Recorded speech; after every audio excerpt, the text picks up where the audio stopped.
Oh, hello. Oh, hello. And welcome to the Comic Queens podcast. I'm Alex. And I'm Annie. And today, Alex and I are extremely excited to finally be applying ourselves towards our New Year's resolutions. It's a little late, but we're getting it done. Better late than never. I will say, I'm in a better spot than you've been put in because Manta called you out a little bit. Manta really wanted me to get some stuff off of my list because Even If is now gem only. And so is Balencio Photo Studio and Running After a Breakup. And I don't know if you know, but those have been on my list for 2 years now. It's true. There was quite a bit of carryover. Yeah. And Manta was sick of my shit. Yeah. Well, we're sorry, Manta. It's probably our fault. This is like the dice for you. Yeah. Yeah. Manta's calling you out. The dice were not happy with me. So fate is really like, maybe stick to your resolutions. Maybe quit buying new things and actually read the stuff that you own. And you know what, Manta? I don't appreciate that. You know what? Maybe next year we'll stick to our resolutions and we'll try to get it done the first half of the year instead of scrounging like we're doing right now. But, that would mean we got our shit together, and who's to say that's going to happen? So today, Alex and I are focused on talking to you all about the series that we've been reading so that we can get a bit more caught up on those resolutions before the end of the year. Yeah. We're going to start off with one that has been on my list for 2 years. It is Even If. This is on Manta. It's a completed series at 51 episodes, and as I said, it has left the unlimited subscription. Still, you can get it for gems, though. Now, this is a romance, mafia, revenge, red flag story. Right up my alley. It's perfect for us. No hashtag great personalities. No hashtag great personality. And I think you would agree he doesn't have a great personality. Yeah. I concur. So this one is about Woo Hyun. He is a mafia boss and he has a younger sister. Now, he doesn't have the greatest family relationship. His dad is gone. His stepmom did not treat him well, kind of as like a, I love my daughter, but I just tolerate you because you're here. So he's, going through. He's got people tied up to chairs, doing the whole mafia beat down. Typical mafia. The usual. And he gets a call from his stepmom, and his stepmom is like, your sister is missing. And it turns out that his sister had hung herself. And so they're trying to figure out, what was going on. Mm-hmm. The stepmom says she was in this relationship with this guy, and I think that, that's the reason that she ended it. Mm-hmm. So, as the story unfolds, we see Woo Hyun finds out who the sister was dating, and his name was Yeon. Mm-hmm. Yeon, also not a great guy, and I think you're gonna agree with me that he just gets worse and worse as the story goes on. You've read more of the story than me. Yeah. But yeah, he's not great. No, he's not. So, once Woo Hyun figures out who this guy is who was dating his sister, he's like, you know what? I need to get to this guy, but he's in hiding now. I can't find him. No one can find him. Not suspicious at all. Yeah. They know that he's really close with his sister. So he's like, I'm going to go in and get close to the sister and find him through that. Yeah. And so the sister had it rough. Mm-hmm. She is also his stepsister. And you find out her backstory throughout the whole thing too, but when it starts off, Woo Hyun is going to live in this old abandoned apartment area.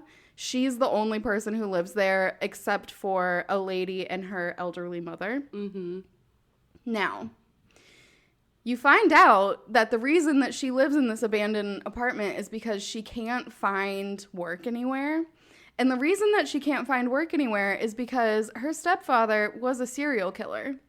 Oh. Yeah. Starting off strong. Yeah, that would have to be so difficult. Yeah. There are real life people who've probably experienced this. Yeah. I've not heard much about it, but I would assume that there's some side eyes involved. You really don't hear much about it, in the news or anything, the families that are impacted by this, but from this story, what happens to her is as soon as people find out who she is, she gets fired from her job. Yeah. So she tries to hide it, and then once it comes out, it's, you know, a big deal. And she can't really come out and say. Yeah, by the way. And so you also see that, like, he was abusive to her and to his own son and to her mom throughout, like, the entire time that they lived together. It's like, I mean, it's just one thing after another for her. So she had a rough childhood. It was just her and her mom. Her mom married this man, and he was, you know, abusive. And then they find out that he's the serial killer. And he comes and attacks her. I don't even know if I said what her name is, but her name is Yuha. And so he attacks Yuha, and this whole thing unfolds. Both Yuha and Yoon decide that they can't live like this anymore, and they end up killing the father and stepfather. And then they have to go on trial to prove that it was self-defense and not that they just, you know, murdered him, even though he was murdering other people. It is found to be self-defense, so she's let off with 10 months probation. And I don't really know the law, but I didn't think that that was how it worked. Maybe it is. I don't know. Maybe. I don't know. But she gets probation, so that's just another thing that's, you know. Add it to the list. Add it to the list. So after all of this, she ends up getting a job at a grocery store with this older couple who runs the grocery store. Everything's going well. They think she's a hard worker. And then, of course, they inevitably find out who she is, and they have to fire her. That's what they say. The couple who is the owners, the man, he interviews her and is like, you know, sorry, we have to fire you. Ask questions about the stepdad. Ask questions about her. And, like, does she have any family or anywhere to go? Is she alone? Whatever. And if you're thinking that that's creepy and he shouldn't be doing that, you're right. Yeah. Feels like a boundary. Yeah. So he is like, okay, I can get you a different job.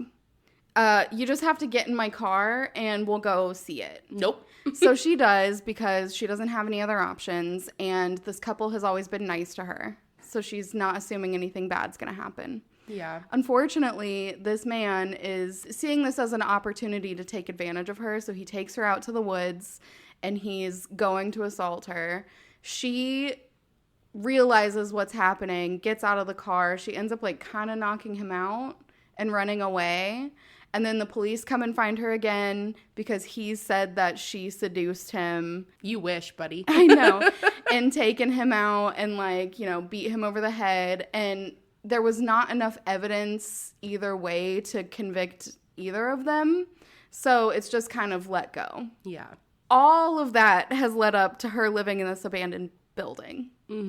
And where we get back to with Woo Hyun, he goes to live in this building. He's kind of pretending that he's also had it rough. And, well, he has, because he had a rough home life as well. But he's using this to get close to her. Yeah. You find out that they went to middle school together. So they actually did know each other before.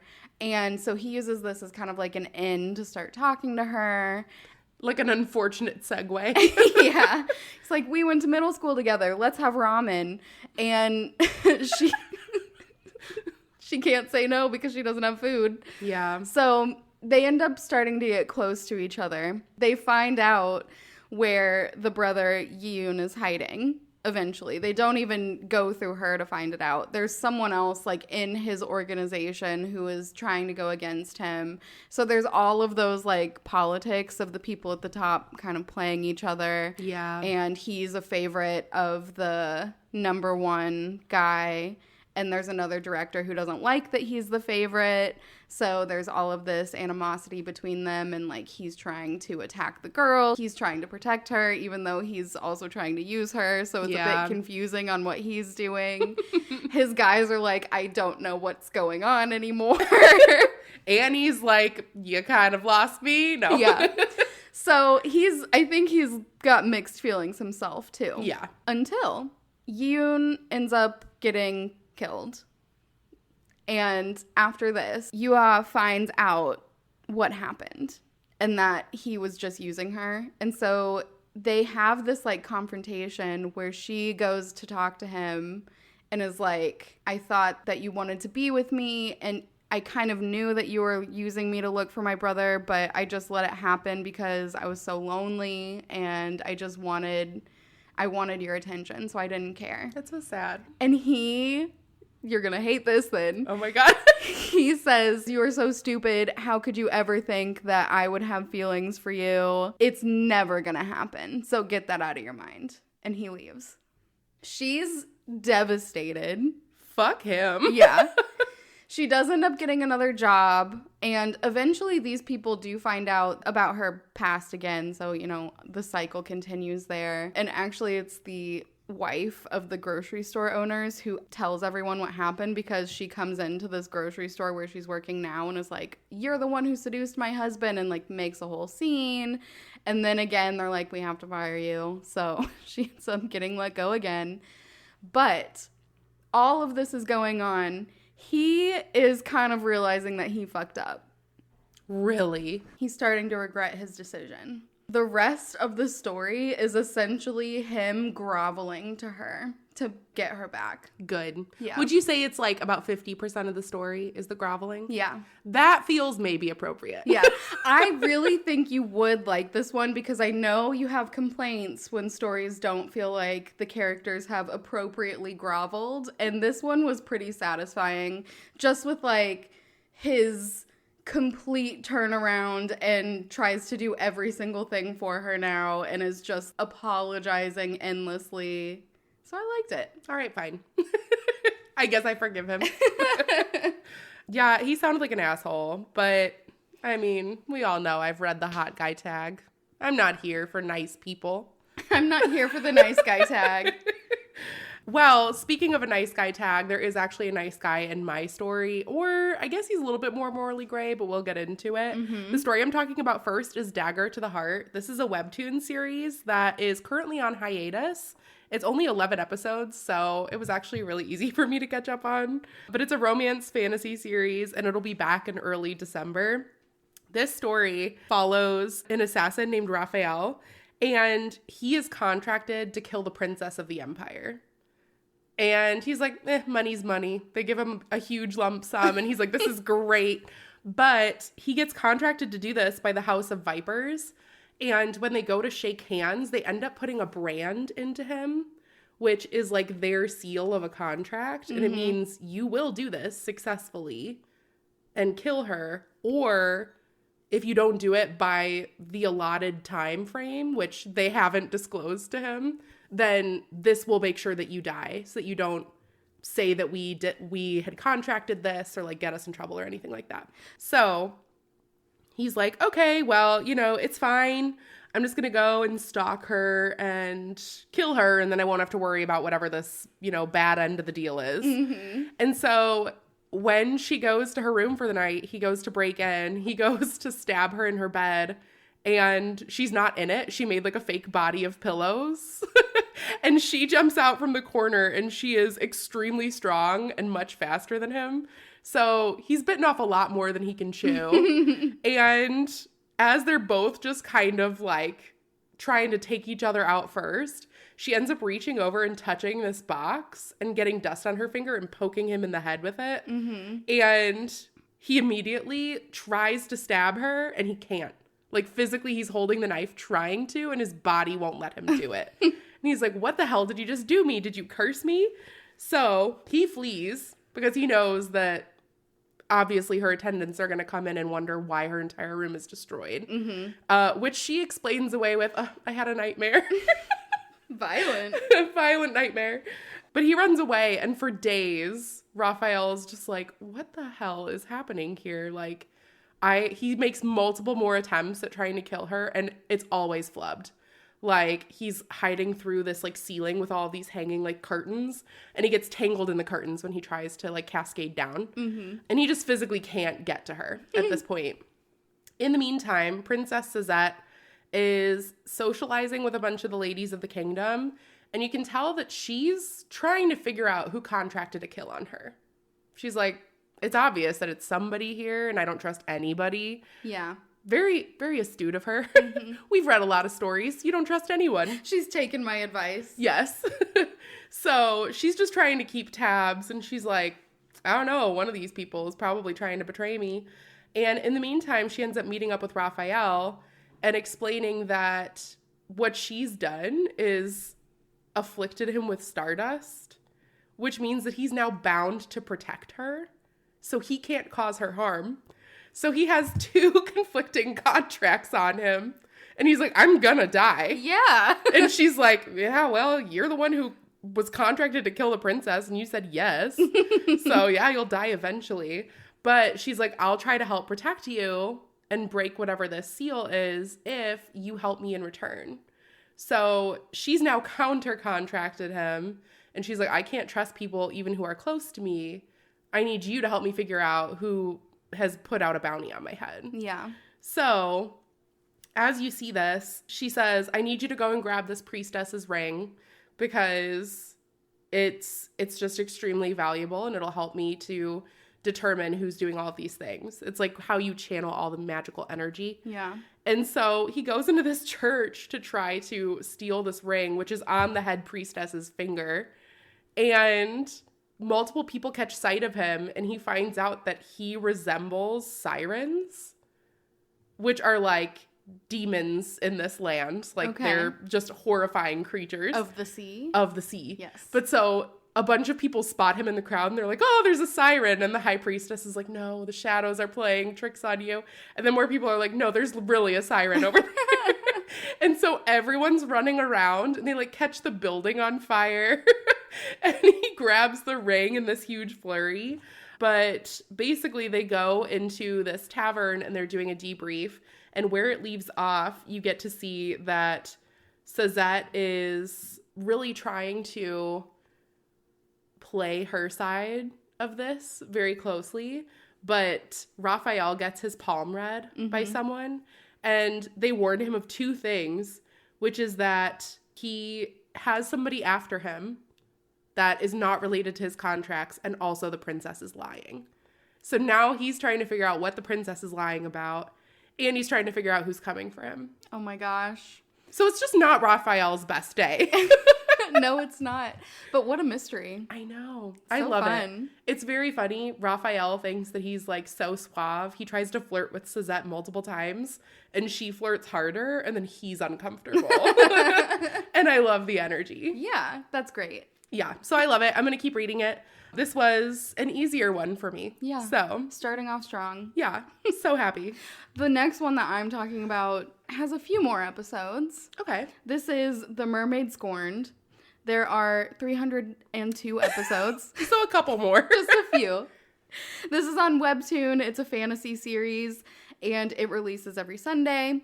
Now, the episodes are shorter, so it doesn't take as long as you would think to make it through all 300, but it was intimidating. I know, when you see that number, like when we saw Nove, yeah, you get through it so fast. Mm-hmm. But when you see the number, it sets you back a little bit. Yeah, a little bit. Yeah. So, this one is a mermaid story, if you could tell from the title. Really?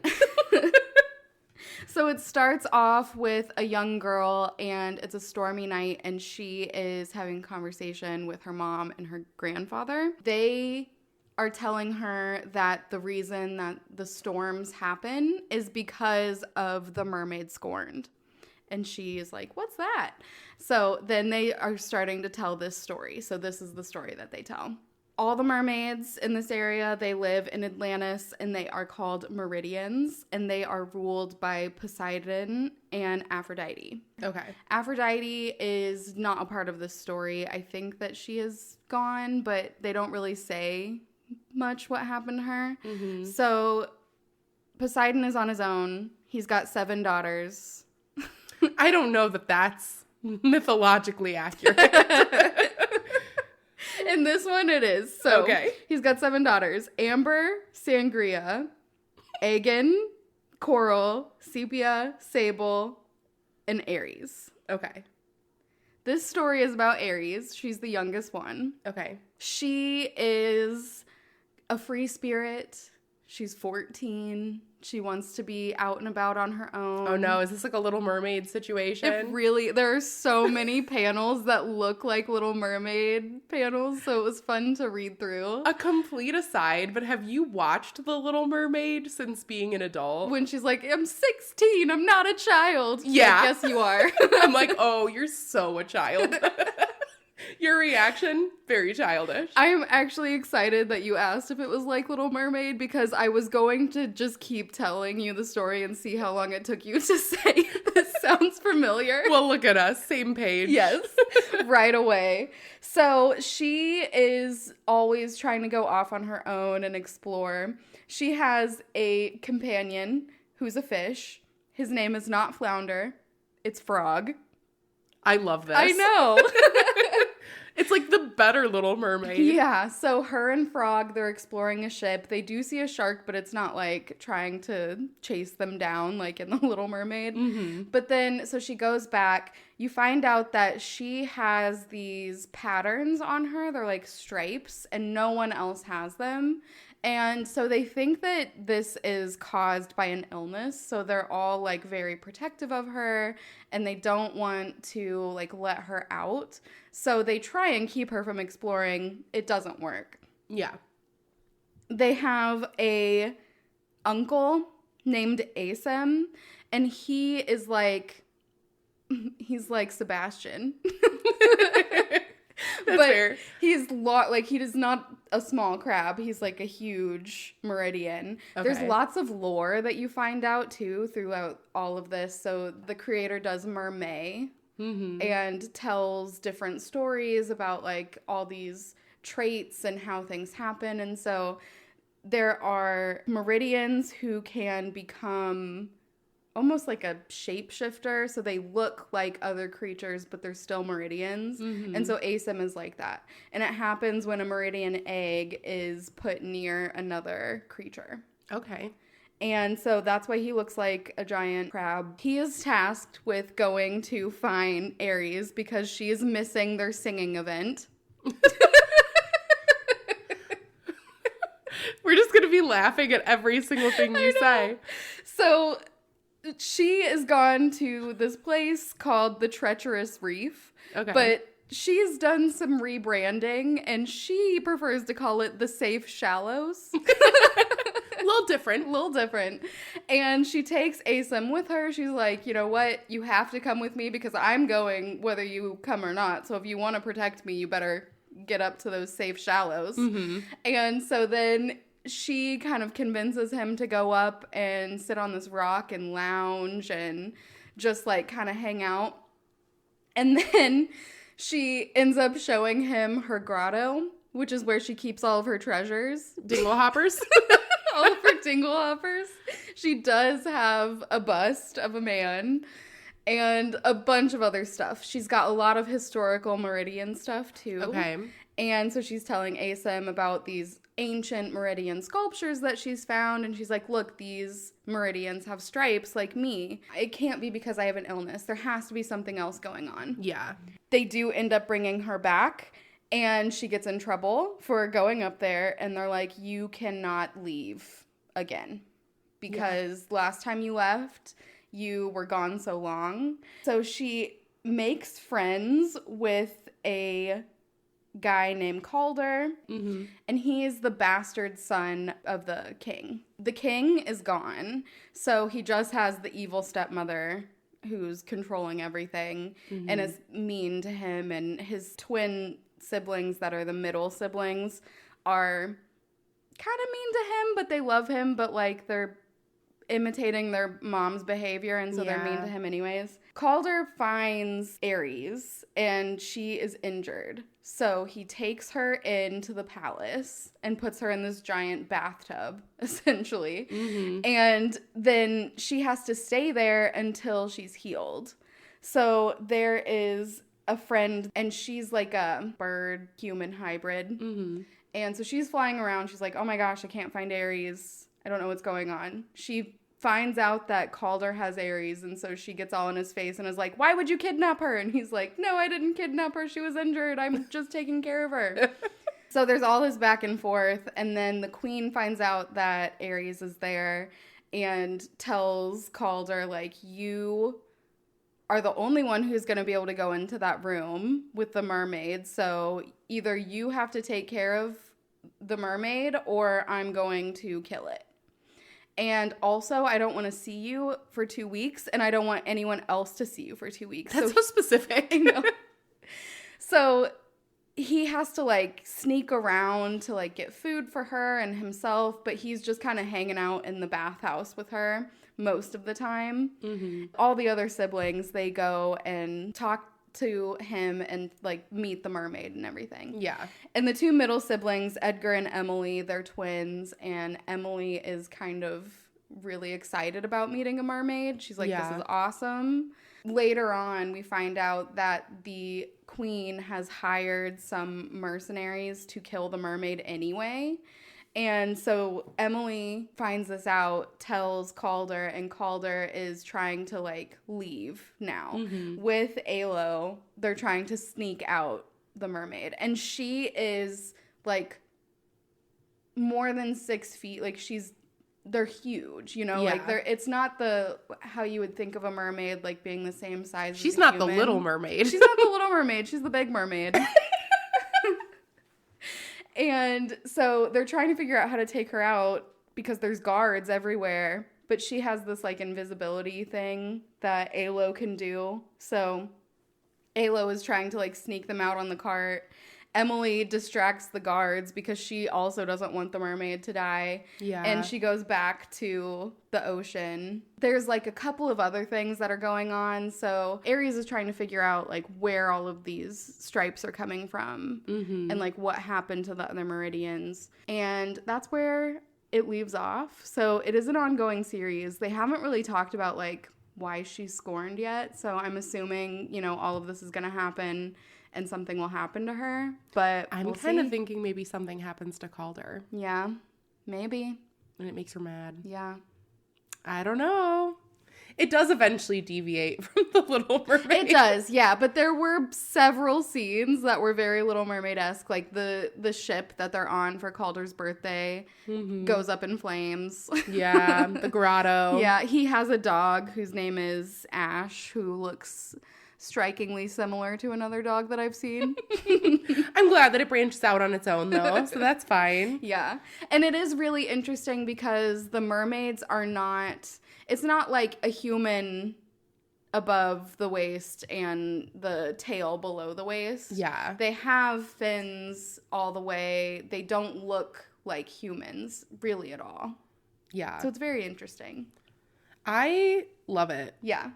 I know now that it's not so daunting, but 300 episodes. Yeah. That is brave. Well, the next one that I did is significantly less episodes, but it's still a pretty long series. So the last one that I have today is Winter Woods. This is one that I started reading last year, and then, as so happens with basically everything we read, other things got thrown in front of it. There was a new shiny story put in front of it. I know. My attention span that lasts for 2 seconds fleeted very quickly. So Winter Woods is a fantasy romance series. It's completed on Webtoon with 129 episodes. It is one of those series that you can bulk unlock for 199 coins. So if you do put money into it, I think it ends up coming out to like maybe $20 for you to buy the whole series. But this story is absolutely beautiful. I loved everything about it. It made me cry. And I'm so glad that I finished it. The story follows EL01. He is a lab experiment because he is like over 200 years old. An alchemist in Germany was doing experiments on him, and he was trying to make a living being. So he was trying to bring somebody back by creating his own Frankenstein monsters, basically. Mm-hmm. And he didn't quite perfect this. So first he's trying to figure out how he can put all these different limbs together and put in all these different organs while allowing them to work properly. And he's trying to do all of these different, you know, spells and all of this different alchemy to try to make everything work. And he ends up making his last experiment, who is EL01. And he's listed as unsuccessful because he doesn't have a beating heart and he can't feel human emotion. So he's very blank slate, just kind of there. But he doesn't really feel pain. He doesn't, empathize with anybody or like really understand those human feelings. And unfortunately, his master ends up dying and he gets captured as an experiment and then held onto, and he's transferred to the US. So he's transferred to the US along with Roy, who was another one of the alchemist's experiments. And Roy is a talking wind-up bird with a human soul inside of it. So it's like a parrot that can talk, but it relies on someone else there to twist the wind-up for him so that he can stay alive. So he's just another kind of weird botched experiment. And they live out of this lab. And one day, this lab worker comes in and he goes, I'm going to set you free. And you as the reader know that this is also a test. But ELO1 is like, I've never left this lab in however many years. Yeah. What do you mean I'm just free? And he's like, here, I'll give you this note. Go and find this girl, Jane. She's going to be here. I'll drop you off. And Jane doesn't know what's going on because she's never met Hubert and she's never met ELO1 because he hasn't been around since she has.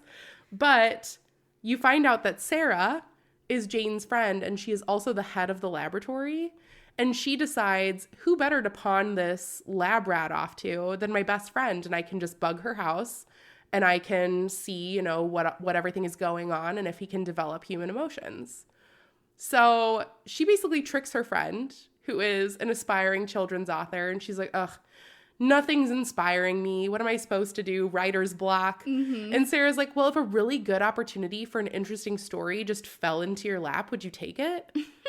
And Jane is like, yeah, obviously. So as Jane leaves the coffee shop to go back home, she runs into ELO1, who hands her a piece of paper and it says, find Jane. He's like, I found you. And she goes, no, I don't know what you're talking about. And he hands her the paper and she's like, who told you to do this? And he's like, Hubert. And she's like, I don't know who that is. Oh my gosh. So she's freaking out. And then she kind of has her friend's words like come back. She realizes, she's like, I don't think that he's dangerous. Like maybe he just needs a place to go. He looks very cold. He's got like no color to his skin or anything. And she doesn't know that that's because he's basically a zombie. So she brings him in and you find out very quickly that this entire environment that they're in is orchestrated by this lab. So they have a couple of neighbors. There's Claude and he plays random music and Jane is like, I wish he'd get out of here, but he stays. And then she's got neighbors, Smith and Larry, and they're both married to one another, but they're actually spying on them and like looking at the surveillance cameras 24/7.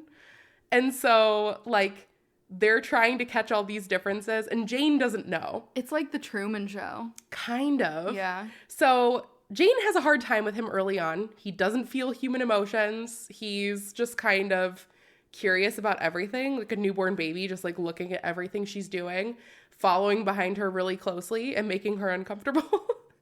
And she's also a little disturbed by the talking bird, but she's like, I guess birds can talk sometimes. But she starts catching on very quickly that something's weird. And Winter is like, I'll slowly but surely tell you my story if you let me stay with you.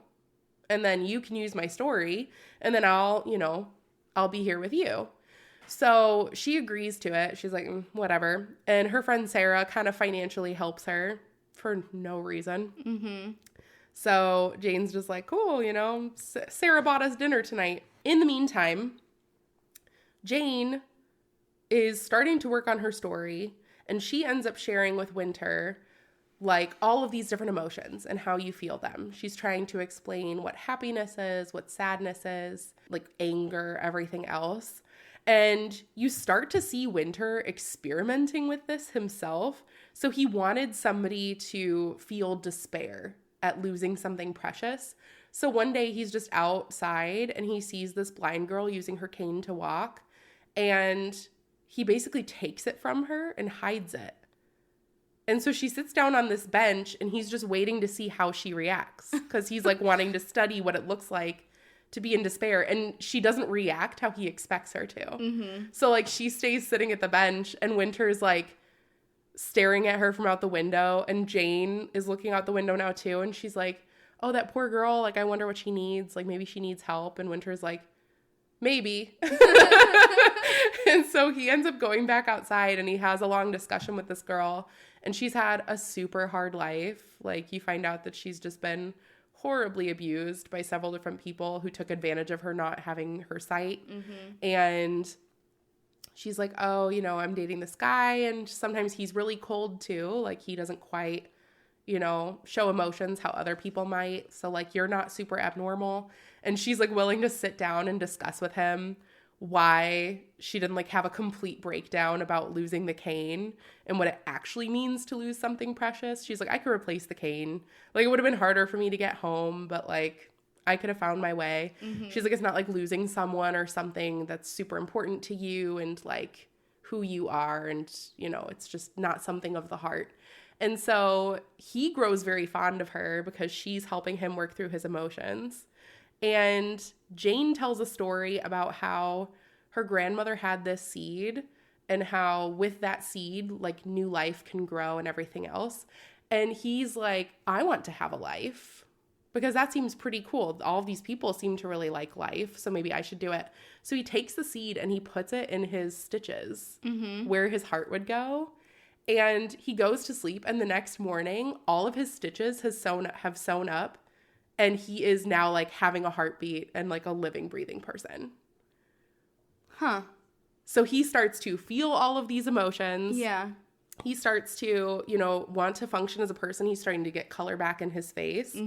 And Larry and Smith are starting to feel a little morally corrupt about how they've been surveilling him because they're like, he's becoming a normal person. Like, I don't just want to like creep on this person. And also we know that the outcome of finding out that he's a successful experiment is that he's going to have to go back to the lab and be studied more. And so they're starting to feel really guilty. Hubert ends up meeting back up with Winter, and he's like, we need to find a way for you to escape. Like, actually escape. I just want you to know you should trust no one, probably not even me, but we need to get you out of here. And Winter is just so confused as to, like, who he can trust. And the only person he really relies on is Jane. Like, Hubert's like, don't trust anybody. He's like, I trust Jane. What are you talking about? I love Jane. I'm in love with Jane. I know what that feels like now. And they're like, no, you're just confused. Even Jane is like, you don't love me. Don't worry about it. But he's reading these stories about kissing. And then randomly he like goes to kiss her and he kisses her eye. And she's like, what the hell are you doing to me? He's like, I love you. She's like, no, you don't. And so Jane is taken aback by his newfound feelings, but also finds it a lot easier to connect with him. And they do end up forming a relationship. And it's just so interesting to see how the entire story develops. You do see that Winter, because he's become a living human being and all of his body parts are different and stuff, that he starts to decay. And so there's just this huge moral dilemma throughout the whole story of what does it actually mean to be alive? Is it a beating heart? Is it feeling these emotions? You know, and really he's faced with this dilemma as he realizes that he's starting to decay of, we could potentially find a fix for you, but you would have to leave Jane. But is that really what makes you alive? It is such a beautiful story. I love it so much. And I don't want to give you too many spoilers because I know you unlock some sometimes. And I really think you would like this one. Oh my gosh. I've seen the art for this too. I know it's gorgeous. But I'm so glad that you read this one and that it was on your list this year. And I know that it made you cry, so I would probably love it. Yeah, I think you'd probably love it. I will say also, the artist for this one also worked on another webtoon series I've been wanting to read called Cry or Better Yet Beg. Oh, yeah. And I've been wanting to read that one as well, which it sounds significantly more toxic. But, you know, that's kind of up my alley. So more in line with what you would want to read. Maybe. No, honestly, Winter Woods was so, so good. I'm so happy I read it and that I can like go back and read it again. You can do it with the ad passes. So I guess, okay, you don't have to unlock it. Yeah. But I mean, who has the patience to read us. the entire, not us. That's the answer. There might be somebody who's willing to unlock it, you know, with the ad passes for the entire rest of the series. Yeah. But yeah, I mean, 129 episodes, that's a lot of ads. It is. So it was worth the coins for me. Highly, highly recommend. But we are one step closer to being caught up on our New Year's resolutions. Yes, we are. Go us. We'll stick to it this year. I've got a good feeling. Manta's making sure I'm stick to mine. Manta's like, hey, Alex, how are those resolutions going 2 years in a row? Yeah, and you've read some of mine, so like we're just kind of a little jumbled, but we'll get back on track. Yeah. So thank you all so, so much for joining us, and we're looking forward to talking to you all on the next one. Goodbye. Bye.